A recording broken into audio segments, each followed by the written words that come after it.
Buenos a todos. Good morning and welcome, everyone. Welcome to a community dedicated to providing spiritual tools for living a happy and full life. My name is Karina Shearer, and I am the spiritual director and founding minister here at the Center for Spiritual Living Puerto Vallarta. If you would like to join us for the live Zoom meeting, please contact me for the link and the password, or check our website, www.cslpv.org, on the weekly talk section. Today is Sunday, February 14, 2026, and I hope everyone enjoyed a wonderful day celebrating love yesterday. And today we are continuing with our monthly topic, Embracing the Edge. The topic for today is The Edge of the Known. The suggested book for reading this month is The Inward Journey by Howard Thurman. So at this time, I would like to once again truly welcome everyone, including those that are new to our teaching and to our center here in Vallarta, whether you are on the live Zoom call or watching the replay at a later time. We honor all faith traditions, so whatever path you are on, know it is the right one for you. We teach a philosophy called the science of mind. It's a teaching based on new thought and ancient wisdom, where we offer spiritual tools and principles to promote personal growth. And we honor diversity in all aspects so that we can see and appreciate the great oneness that already exists everywhere and within everyone. When Dr. Ernest Holmes founded this teaching in the 1920s, he had studied both Eastern and Western spiritual texts in order to create the science of mind, which focuses on the use of the individual mind and the thoughts as well. So when asked to provide a concise definition of the science of mind teaching, he had replied that it is a correlation of laws of science, opinions of philosophy, and revelations of religion applied to human needs and aspirations. So each week, we offer service with an inspirational message. We offer the Zoom meeting at 10 a.m. and also meet in person Sundays at noon. We have found a new location that we have been in since November, and the updates are on our website for that location.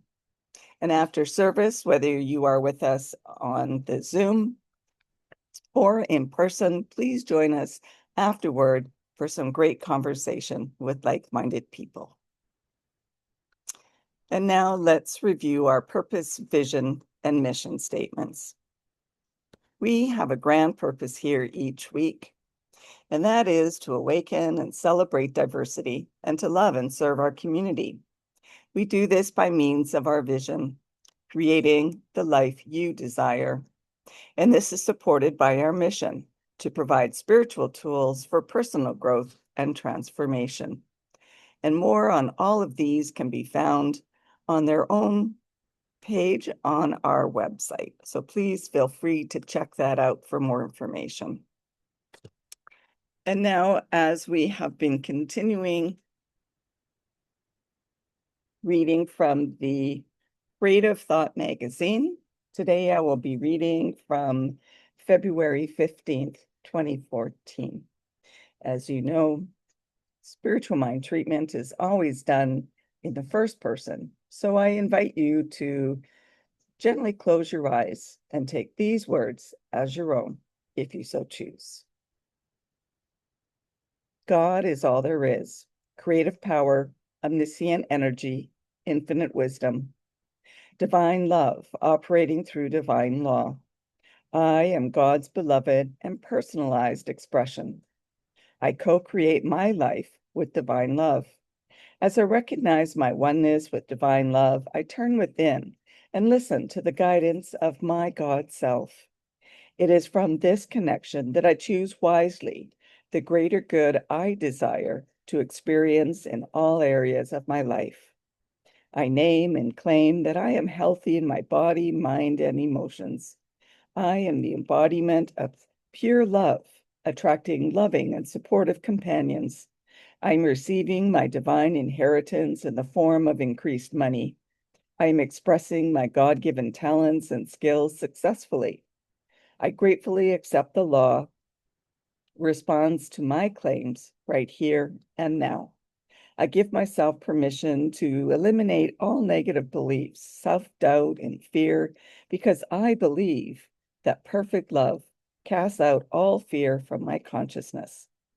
Free, I remind myself that I am stepping forward joyously and celebrating my spectacular life as God's partner. With this awakening, I lovingly share my light of truth with others, and we are all blessed. In complete faith and gratitude, I release my word to the law. It returns as a demonstration of greater good, for divine love gives through this law. And so it is. And that was originally submitted by licensed practitioner Lynette Tucker from New York, New York. And so let's start off with this quote from The Science of Mind.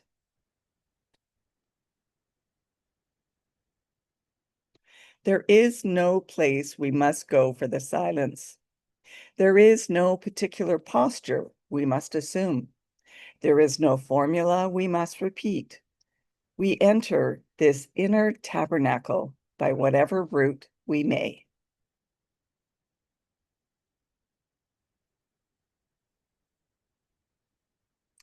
So, what lies beyond that familiar? This week, we will explore the shared unconscious, the stories, beliefs, and truths that live beneath our awareness, and lean into that sacred unknown that calls us into collective healing.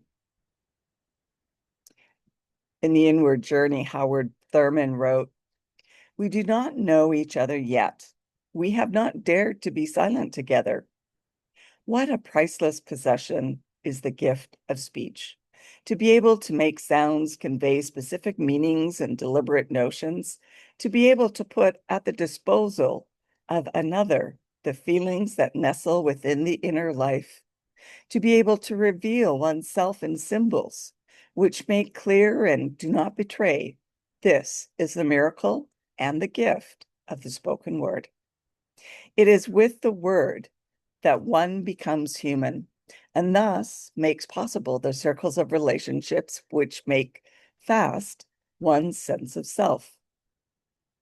It is the word that gives one the power to hurt where no panacea can touch, to harness the wild horses of the mind and make them the burden bearers of the heart, to give wings to unearthed values until they lose themselves on far horizons.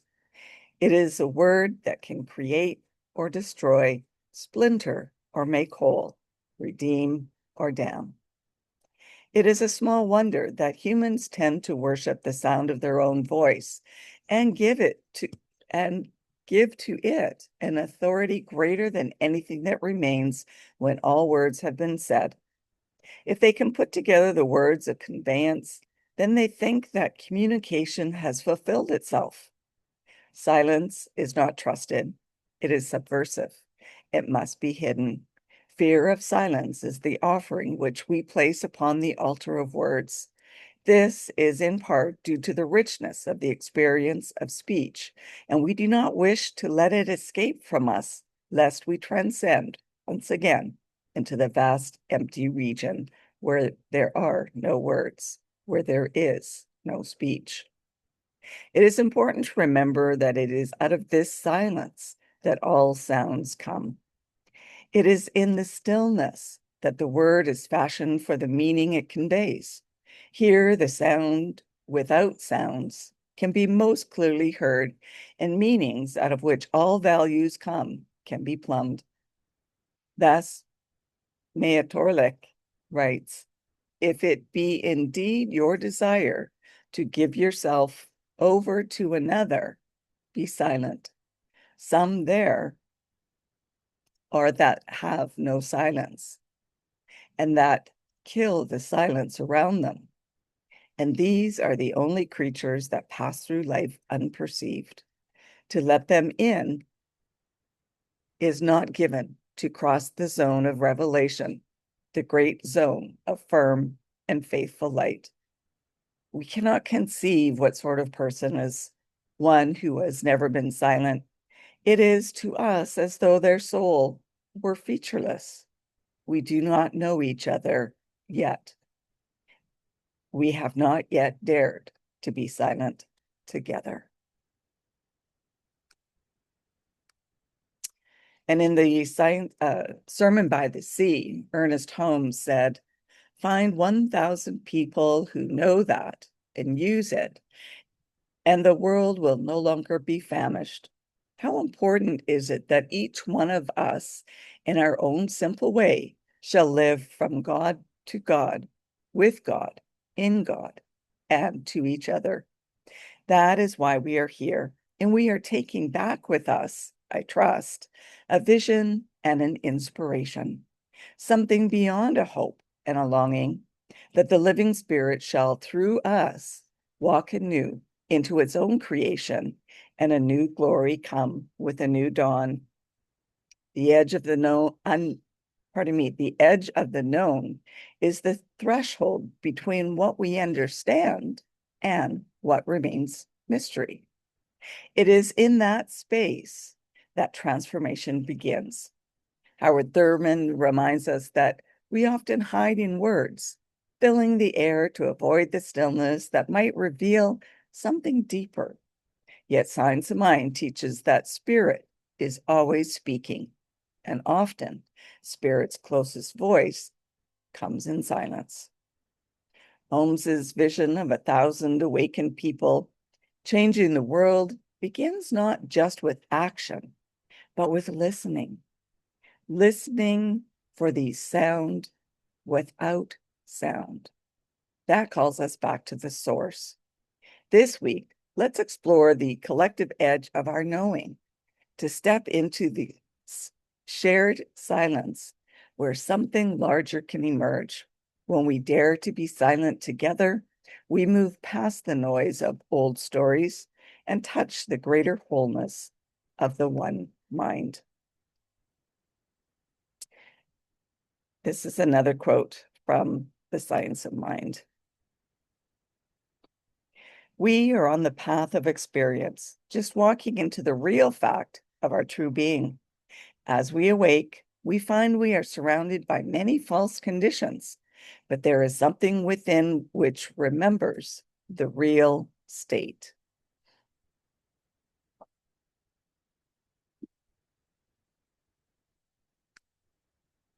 So as a culture, we often rush to fill that space with words, noise, opinions, because silence feels vulnerable. But Thurman invites us to consider what might happen if we trusted silence. Could we begin to hear each other and spirit in a new way? I remember the first time I met my boyfriend in person, just over 5 years ago. We first communicated through WhatsApp. After a few weeks of daily chats, we decided to meet at a restaurant downtown. And due to unforeseen traffic, it took me 2 hours to arrive, yet he waited. I frequently updated him on the pending arrival of my Uber, so he knew I wasn't standing him up. And when I finally arrived, he greeted me with a hug.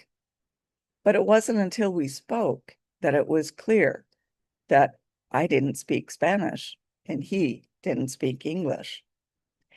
Yet there was plenty of silence, and yet the soft gaze and warm smiles spoke loudly. We used Google Translate to communicate at first and shared a few laughs in a seemingly silent conversation. And during summer storms, when the power will often go out for long periods, we would talk about life and laugh about our similar childhood memories. And sometimes we just share the silence. The Science of Mind says this: the silence is our communion with spirit, our awareness of our unity with good.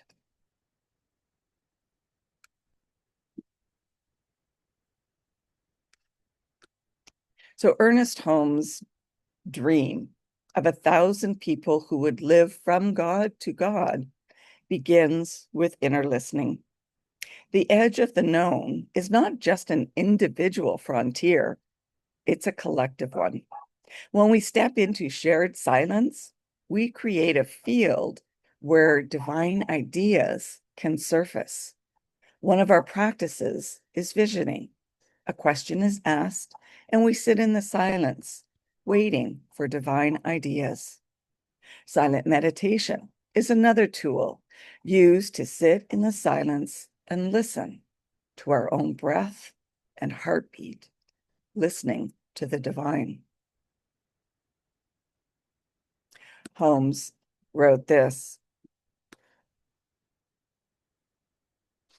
in order to come into the consciousness of our own divinity, we lay aside every fear or doubt or worry, and we enter into the silent, peaceful contemplation that the Spirit of the living God is within us all. The power there is. All the power there is, pardon me, all the presence there is, and all the life there is right here.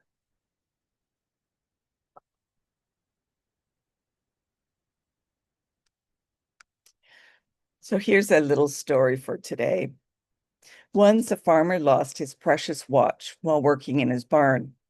After searching high and low among the hay for a long time, the farmer got exhausted. However, he did not want to give up the search for his watch and asked a group of children playing outside the barn to help. He promised a reward for the person who could find his beloved watch. The children hurried inside the barn and searched the entire stack of hay to find the watch. After a long time of looking, the children got tired and gave up. The farmer gave up hope of finding his watch and called off the search. But one little girl asked the farmer to give her one more chance. The farmer didn't want to miss any chance of finding the watch, so he let the girl in the barn. After a short while, she came out with the watch in hand. The farmer was happily surprised and asked the girl how she found the watch successfully when everyone else failed.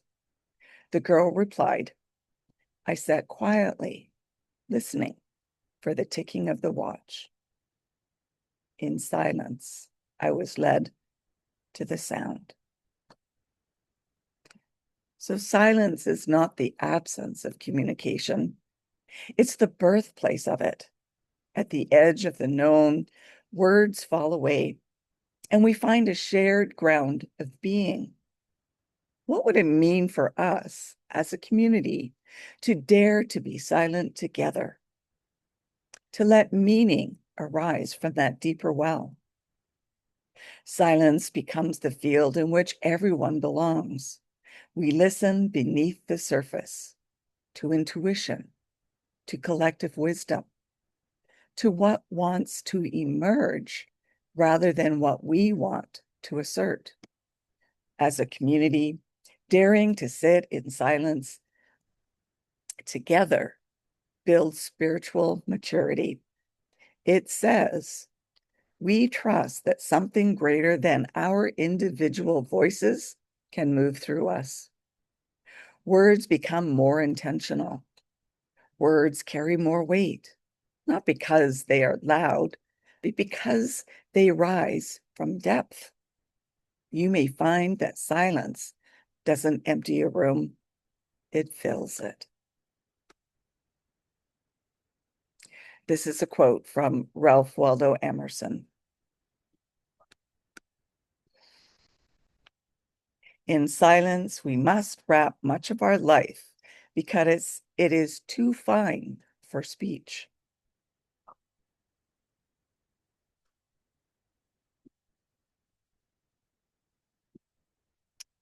And so standing on the edge of the known invites us to loosen our grip on certainty and step into mystery together.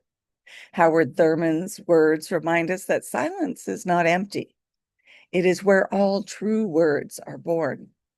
Ernest Holmes urges us to live so fully in and from spirit that new glory dawns through us.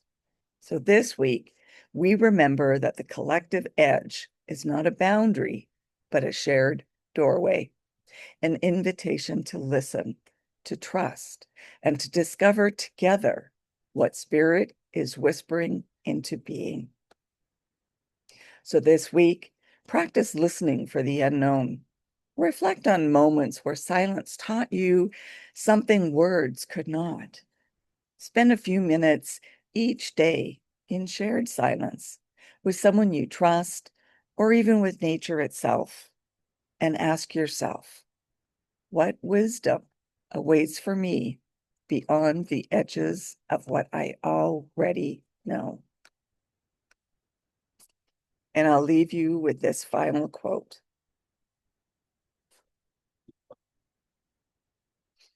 Somewhere, something incredible is waiting to be known. And that brings us to our affirmation for the week.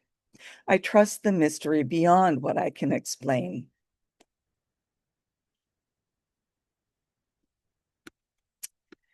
And now for news and updates at our center. We are meeting in the new location of the Living Room Bookstore and Cafe in Cinco de Diciembre, and the location is updated on our website. If you are interested in learning more about the science of mind, we do offer classes both via Zoom as well as in person. So connect with me or check our website to find out more details about that. And there's also a survey where you can input your suggestions for upcoming courses. So please feel free to fill it out, and then we can make arrangements for those as well. If you would like to have a one-on-one connection for a spiritual line treatment, please contact me so we can arrange a time for this. And if you would like to commit to being a member of the Center for Spiritual Living Puerto Vallarta for this current year, as membership is renewed annually, or if you would like to be on our board of trustees, please contact me and I'll send you the application forms.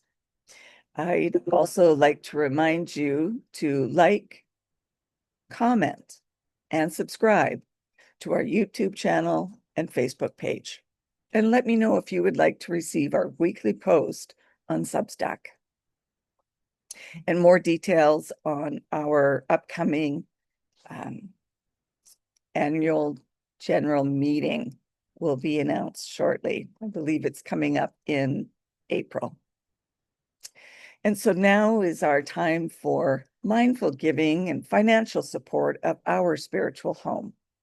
We rely on your support to continue our center here in Puerto Vallarta so that we can continue offering this powerful teaching of the science of mind. We bless the financial gifts that you give today. Every donation is greatly appreciated, no matter the amount. And donations can be made using either PayPal or Tithely through our website, www.cslpv.org. And you'll find the donate buttons on both the landing page as well as on the page where you find the weekly talks. Alternatively, you can still pay in cash in person or by check by mailing it to CSLPV number 403, 2125 Birch Road, Kelowna, BC, V1Y 8N1. And now, please join me in our offertory affirmation. I know that my giving blesses and multiplies all that I am, all that I have, and all that I give and receive. I do give eternal thanks for the abundance that is mine to share. So thank you for coming and sharing this time together. And let's continue practicing peace. We can each be a force for peace and nonviolence. Excuse me.